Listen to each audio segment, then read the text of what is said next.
यज्जाग्रतो दूरमुतैति दैवं तदुसुप्तस्तथैवैति दूरङ्गणं ज्योतिषां ज्योतिरेकं तन्मे मनः शिव संकल्पमस्तु।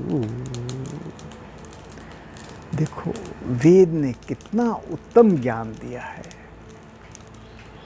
कि हे मनुष्य, तेरे विचार, तेरा मन, जो तू जागते हुए, चाहे दूर की, चाहे पास की, चाहे अपने स्वस्थ की, जो भी अभिलाषा करता है, ये जाग्रतो दूर मुतैति दैवं, तू जो भी अभिलाषा, जो भी करता है, वही चीज़ तेरे को सपने में आके तेरे अंदर रात के समय वो उसका उत्तर देता है।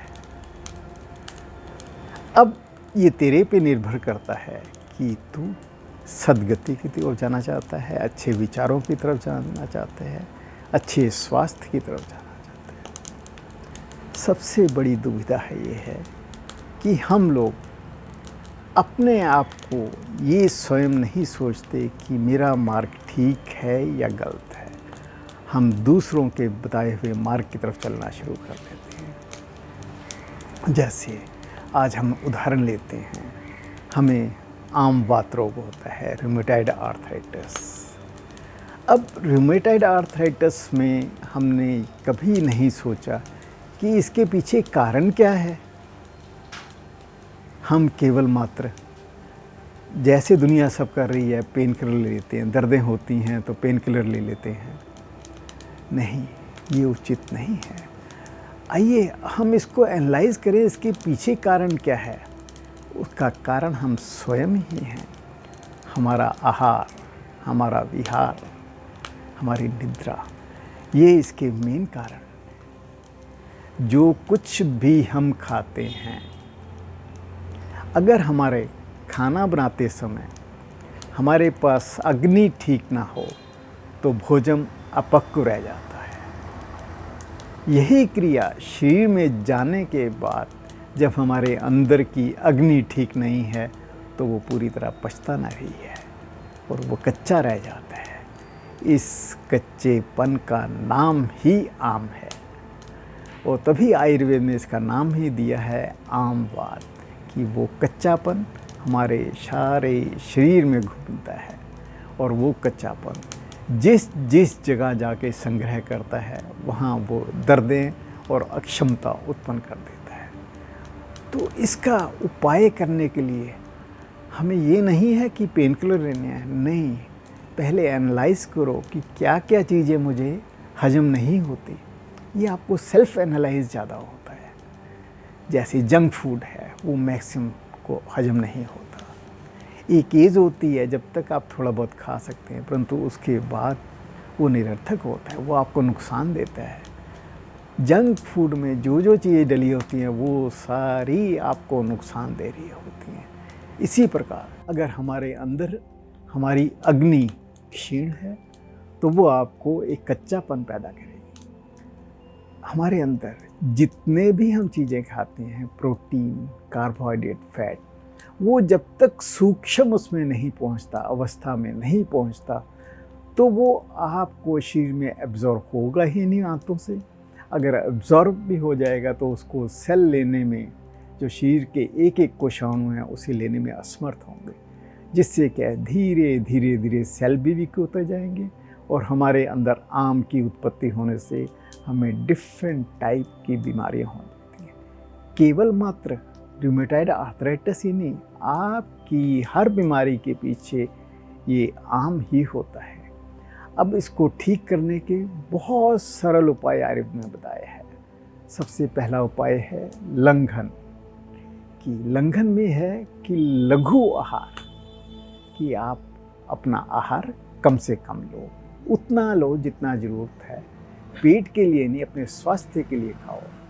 और दूसरा लंघन का अर्थ है आप अपने शरीर को थोड़ा सा विश्राम दीजिए ताकि डाइजेशन या मेटाबॉलिक प्रोसेस अपने ढंग से हो सके। आप शाम को 6 बजे के बाद ना खाओ, उससे क्या होगा कि आपके पास शरीर के मेटाबॉलिज्म को ठीक करने के लिए बहुत सा समय मिल जाएगा। ये लंघन एकमात्र से ही आपको बहुत उत्तम लाभ हो सकता है। और दूसरा उपाय है पाचन, कि जो कुछ भी हम खाते हैं वो प्रॉपर ढंग से पाचन हो। कुछ ऐसे द्रव्य जिनमें अग्नि प्रचुर मात्रा में होती है, जैसे सौंठ, काली मिर्च, पिपल मग, अजवाइन, इन चीज़ों का इस्तेमाल वास्तविक रूप से हमारे भारतीय उसमें रसोई में जितने भी द्रव्य मसाले बनते हैं उन सब के पीछे यही कारण है कि हमने आम की शांति करनी है, भोजन को सुपाच्य बनाना है। और सबसे तीसरा उपाय है अवसेचन। अवसेचन, जो भी हमारे सेल डैमेज हो गए हैं हमने उसका सेचन करना है, उसमें शक्ति भरनी है। वो शक्ति भी 3 तरीके से भरी जाती है। सबसे प्रथम तरीका होता है कि हम डिटॉक्सिफाई करें, अपने आप को, शरीर को बार बार कुछ समय के बाद डिटॉक्सिफाई करें, विरेचन दें, वमन दें।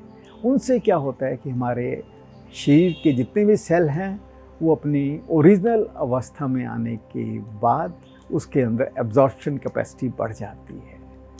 और दूसरा तरीका इसका ये है कि हम अपने आप को, हर सेल को इतना एक्टिवेट करें, और उस एक्टिवेट करने का माध्यम हमारे पास योग, एक्सरसाइज, अक्षय योग, ये एक ऐसे तरीके हैं जो हमारे एक एक सेल को स्टिमुलेट कर देते हैं। और उसका स्टिमुलेशन के बाद उसमें एब्जॉर्प्शन कैपेसिटी बढ़ जाती है, उसकी कार्य क्षमता बढ़ जाती है।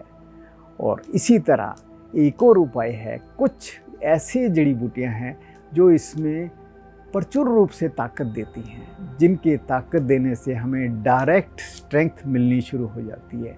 जैसे आयुर्वेद में अश्वगंध है, रासना है, शतावर है, मुसली है। आप इन चीज़ों का प्रचुर मात्रा में सेवन करो, गिलोय का सेवन करो, तो ये आम वात अपने आप ही ठीक होने लग जाता है। आपको किसी कभी पेन किलर लेने की ज़रूरत नहीं है। आम वात के अलावा आपके अंदर जितने भी रोग हैं उनका मुख्य कारण आम ही है। तो कोशिश करो इस आम को भगाओ।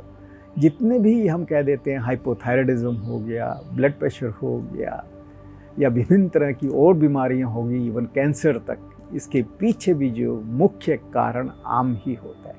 तो आइए हम कोशिश करके आम का नाश करने में सबसे पहले अपने आप को लगा दें। ओम शांति।